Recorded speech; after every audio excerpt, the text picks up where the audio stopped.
एक वीडियो है जो हमारे बहुत सारे क्लाइंट्स भेज रहे हैं, आप ही लोग भेज रहे हैं। चलिए इसको देखते हैं आप और हम मिलके साथ। तो भाई मैं हूँ एक विश्वगुरु देश का नागरिक जो अपने आप को बोलता है कि हम विश्वगुरु हैं, खुद ही बोलते हैं, मतलब अपनी तारीफ खुद ही। तो भाई बन गए विश्वगुरु, डंका बजा दिया भाई विश्व में। इस इंडियन पासपोर्ट की कहीं पे वैल्यू नहीं है। इंडियन पासपोर्ट ਦਾ ਇਹ ਹਾਲ ਹੈ। ਸਾਊਥ ਕੋਰੀਆ ਖੜੇ ਜੀਜੂ ਆਈਲੈਂਡ ਤੇ ਸਾਡੀ ਐਂਟਰੀ ਡਿਨਾਈਡ ਕਰਤੀ। ਇਵਨ मैं पाकिस्तानी था, उसको भी एंट्री मिल गई। सोच जैसे मैं आया, you're from India, your passport republic of India, बोले नहीं आपको नहीं जाने देंगे। जो चीज है ना, ये इसका कोई वैल्यू नहीं है इसका। ये थाईलैंड, मलेशिया, श्रीलंका, नेपाल, ये सब सोच के खुश मत हो। जो डिफिकल्ट कंट्रीज है वहाँ पे अपना पासपोर्ट किसी काम नहीं आता। हर जगह एंट्री डिनाई। ये बोल रहे हैं कि $3000 आपको कैश चाहिए तभी आप ट्रैवल कर सकते हो, वरना आप ट्रैवल नहीं कर सकते हो। अगर आप ये पासपोर्ट लेके बड़ी बड़ी कंट्री घूमे तब आपको पता चलेगा भाई। अभी अभी हम 9 लोग रशिया मॉस्को से डिपोर्ट होकर आ रहे हैं। हमारे सामने भाई दूसरी कंट्री वालों को इमिग्रेशन में आगे जाने दिया और हम सारे इंडियंस को लाइन से खड़ा कर दिया, थैंक्स टू द विश्वगुरु। इसको लेंस से जांचते हैं और इसकी कोई वैल्यू नहीं है। वहां पे आपके साथ ऐसे ट्रीट करेंगे कि जैसे आप कोई भिखारी हो। ऑलराइट, अब देखिए, अभी आपने वीडियो देखी होगी, आजकल काफ़ी सर्कुलेट हो रही है और हमारे काफ़ी क्लाइंट्स भी जिनके ऑलरेडी वीज़ा आ गए हैं वो भी परेशान हो रहे हैं जी हमें प्रॉब्लम तो नहीं होगी। देखिए, इसमें काफ़ी सारे ट्रैवलर्स हैं, इन्होंने अपने पर्सनल एक्सपीरियंस शेयर किए हुए हैं कि इनके साथ प्रॉब्लम हुई है।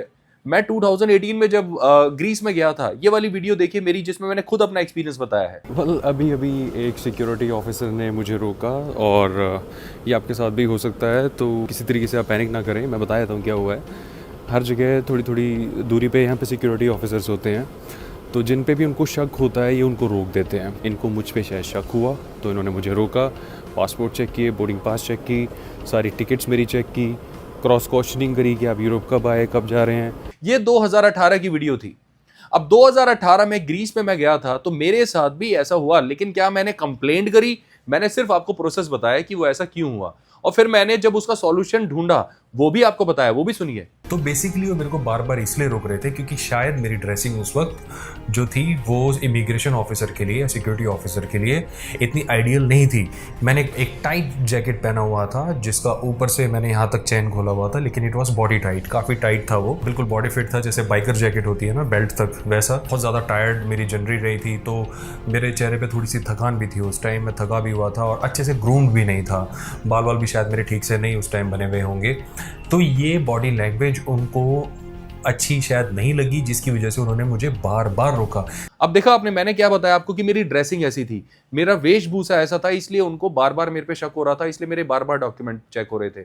और सिर्फ यही नहीं, मैं इसके बाद जब आयरलैंड गया था या लंदन गया था या फ्रैंकफर्ट गया था या दुनिया में जिस भी कंट्रीज में मैं गया, इमिग्रेशन हर जगह होता है और इमिग्रेशन में हमें बड़े पोलाइटली आंसर देने होते हैं। उनके डाउट होते हैं, बिल्कुल होंगे, तो हमें वो एड्रेस करने होते हैं। हमें वहां पे विक्टिम कार्ड नहीं खेलना होता है कि मेरे साथ ऐसा हो गया, मेरे साथ वैसा हो गया, पासपोर्ट की वैल्यू नहीं है, ये नहीं है, वो नहीं है, कुछ भी। पासपोर्ट का कोई लेना देना ही नहीं है इसमें। अगर वहां पर कोई भी बंदा जिस पे भी उनको डाउट होगा उसको वो रोकेंगे, चाहे उसका पासपोर्ट जैसा मर्जी है। What are you going to do? Is this to grow? Okay. To grow.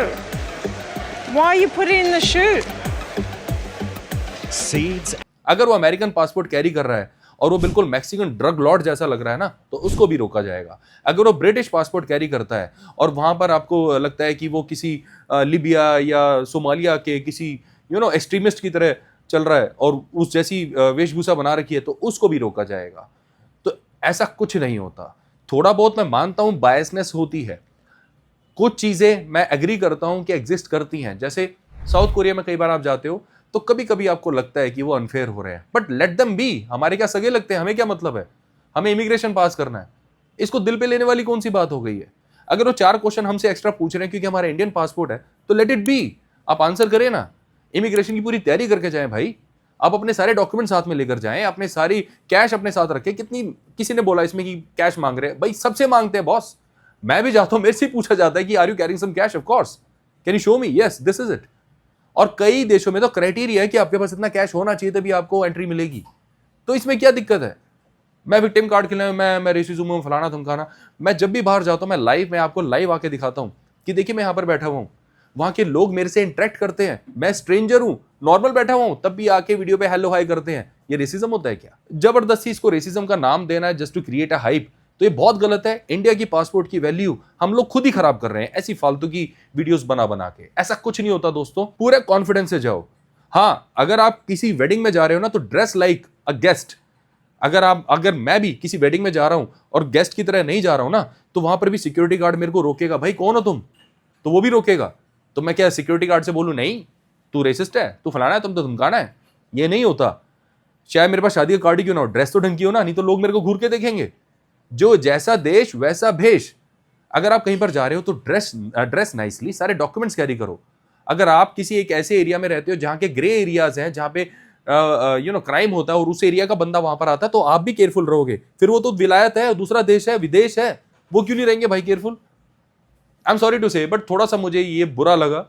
हमें ऐसे फालतू के मड स्लाइडिंग अपने ही देश के ऊपर, अपने ही पासपोर्ट के ऊपर नहीं करना चाहिए। बाहर कोई समस्या नहीं होती है, इमिग्रेशन एक प्रोटोकॉल है जो होना चाहिए, हर देश में होता है।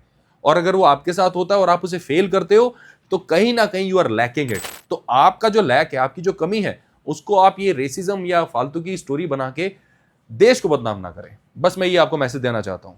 अगर आप देश विदेश में कहीं भी जाना चाहते हैं, हमेशा हमने क्या बताया, वीजा के साथ साथ इमिग्रेशन की तैयारी करके जाएं। ये पहली बार नहीं बता रहा हूं दोस्तों, अगर आप पुराने व्यूअर होंगे ना तो जाके देखिए, हर बार मैंने बोला है कि वीजा उतना ही इंपॉर्टेंट है और इमिग्रेशन भी उतना ही इंपॉर्टेंट है। वीजा आ गया इसका मतलब ये नहीं कि मेरे को एंट्री मिल जाएगी, no, not at all. Immigration visa होता है वो एक्सटर्नल अफेयर्स मिनिस्ट्री के पास होता है, वो इशू करती है, बट इमिग्रेशन होम मिनिस्ट्री के अंडर होता है। दोनों मिनिस्ट्री अलग है बॉस, दोनों मिनिस्ट्री अलग है, दोनों की रिस्पॉन्सिबिलिटीज अलग है। उनकी रिस्पॉन्सिबिलिटी अपने देश की रक्षा करना, उनकी रिस्पॉन्सिबिलिटी है सिर्फ अच्छे लोगों को एंट्री देना। बुरे लोगों को क्यों देंगे वो? और अगर आप अच्छे लोग और बुरे जैसे दिख रहे हो तो डेफिनेटली वो क्वेश्चन करेंगे। Don't ask and come back to me and से हमारे साथ ये हो गया, रेसिज्म हो गया, फलाना हो गया, धमकाना हो गया। सॉरी, आपके पास वो क्वालिटीज ही नहीं है। Develop those qualities first. Be a good traveller, then be a good citizen of your country, right? All the best.